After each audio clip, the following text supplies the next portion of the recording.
Hi అండి. Welcome back to my channel Sreedeep vlogs. అందరూ ఎలా ఉన్నారండి? నేనైతే ప్రస్తుతం బాగానే ఉన్నాను.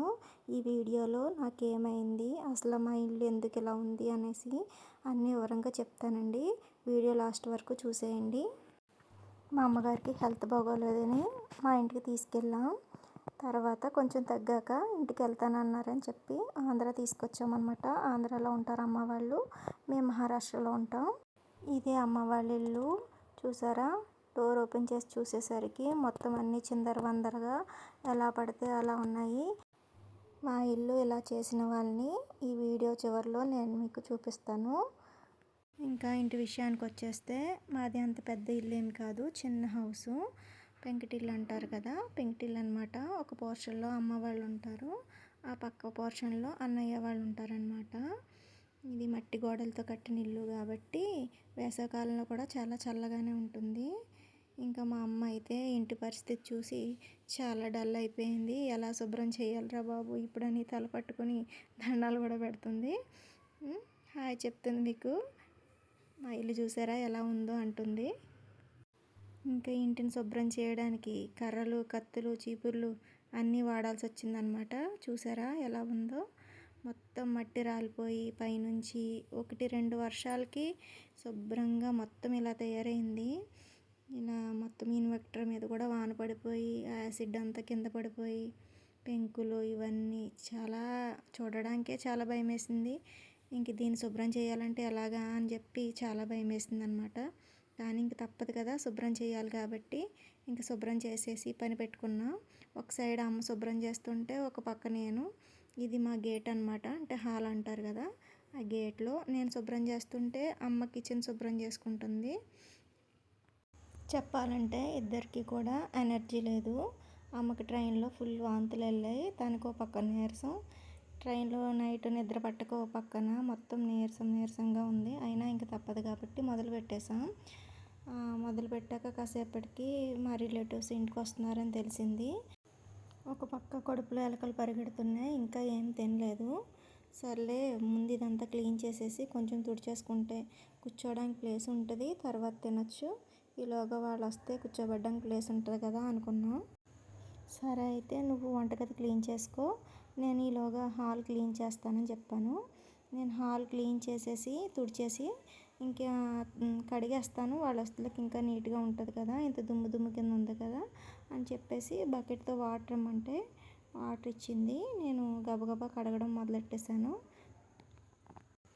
అంతా బాగానే ఉంది, లోపలంతా బాగానే కడిగేశాను. బయట మెట్ల మీద కడుగుదామని చెప్పేసి కొంచెం వాటర్ పడ్డాయి.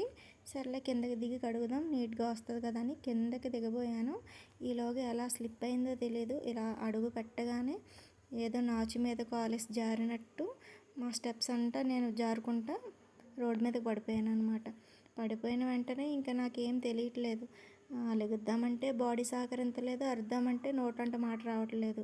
కాసేపటికి ఏదో కొంచెం ఓపిక తెచ్చుకొని జాయిగా అమ్మ ఇటు రా అని చెప్పేసి అరిశాను. అరిస్తులోకి అమ్మ పక్కన, మా వదిన పక్కన, మా చుట్టుపక్కల వాళ్ళు అందరూ వచ్చి చూసి లెగదీసి కూర్చోబెట్టి ఏమైందా ఏంటా అని చెప్పేసి చూశారు. నాకు అప్పటికి చాలా నొప్పి అనమాట, చాలా గట్టిగా తగిలేసింది. చాలా నొప్పి వచ్చేస్తుంది. ఓ పక్కన ఏడుపు కంట్రోల్ అవ్వట్లేదు, ఏడ్చేస్తున్నాను నొప్పి వచ్చేస్తుందని. జాయిగా లోపల తీసుకెళ్ళి సోఫాలో కూర్చోబెట్టారనమాట. చెయ్యి వాచింది, చెయ్యి విరిగిపోయిందో లేకపోతే నడుముకి ఏమైనా అయ్యిందో ఏంటని చాలా భయపడ్డారు. తర్వాత డాక్టర్ గారు వచ్చి చూసి ఏం పర్వాలేదు, కొంచెం పడ్డం వల్లనే చెయ్యి ఆనుకుంది కదా, దాని గురించి అని చెయ్యి వాచిందంటే ఏమీ కాదు, ఇంజక్షన్ చేస్తున్నాను కదా నొప్పి తగ్గుతుంది, ట్యాబ్లెట్స్ వేసుకోమనండి, ఇంకా తగ్గకపోతే అప్పుడు హాస్పిటల్లో చూపించుకుందిరు కానీ అని చెప్పేసి అన్నారు. అంతే, నా క్లీనింగ్ ప్రాసెస్ మొత్తం ఆగిపోయింది. ఇంకా పాపం మొత్తం ఇంటి శుభ్రం అంతా కూడా అమ్మే చేసుకుంది. నేను అమ్మని తీసుకొచ్చిందే, తను కూడా వచ్చిందే, తనకి హెల్ప్ చేద్దాం, ఇల్లు ఎలా ఉందో ఏంటో మొత్తం అంతా తను ఒకతే అయితే చేసుకోలేదు కదా అని చెప్పేసి వచ్చాను. మా వారు అన్నారు నేను తీసుకెళ్తాను, మళ్ళీ నువ్వెందుకు అంత దూరం అటు ఇటు నువ్వు ప్రయాణం అని చెప్పేసి అంటే, లేదు నేనే వెళ్తాను, ఇల్లు క్లీన్గా ఉండదు, నువ్వేం చేయలేవు కదా, నేనైతే హెల్ప్ చేసేస్తాను, కూర్చోబెట్టేసి బోల్ పని చేసేస్తానని చెప్పేసి వీరనారిలా బయలుదేరి ఇక్కడికి వచ్చి నేను చేసింది ఏమీ లేదు, పైగా 4 రోజులు అమ్మ చేత నేనే సేవలు చేయించుకున్నాను. మొత్తం పని అంతా పాపం తనే చేసుకుంది. మొత్తం పని అంతా అవుతుల్లోకే మధ్యాహ్నం 1:30 అయిపోయింది పాపం. మీకు మా ఇల్లు పాడు చేసిన వాళ్ళని చూపిస్తా అన్నాను కదా, ఇదిగోండి ఇదే. ఇది ఒక్కటి కాదు, మొత్తం 4 పూర్తిగా.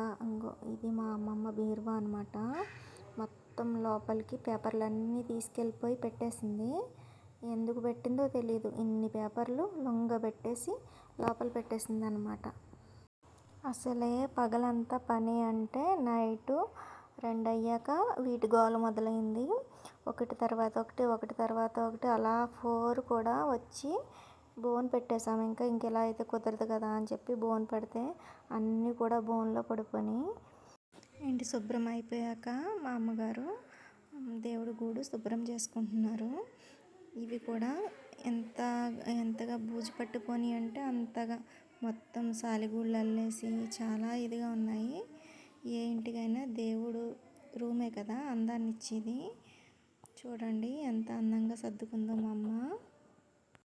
పని అంతా అయిపోయిన తర్వాత టిఫిన్ చేసేసాం. మేము ఇంట్లో వండుకోలేదు, బయట నుంచే వచ్చేటప్పుడే దారిలో కట్టించేసుకొని ఇంకా హోటల్లో వచ్చేసామన్నమాట.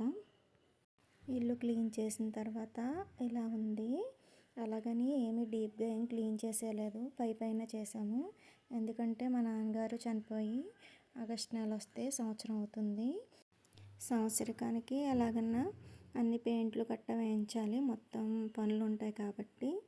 ఇంకా 1 నెల కదా గ్యాప్ ఉందని చెప్పేసి ఇంకా మేము అంత డీప్గా ఏం క్లీన్ చేయలేదు. ప్రస్తుతం అయితే ఇలా నీట్గా చేసుకున్నాం. ఎలా ఉందండి మా ఇల్లు? మీకు నచ్చిందా? ఈ వీడియో కనుక మీకు నచ్చితే ఒక లైక్ ఇచ్చి సబ్స్క్రైబ్ చేసుకోండి. కామెంట్ బాక్స్లో కామెంట్ చేయండి.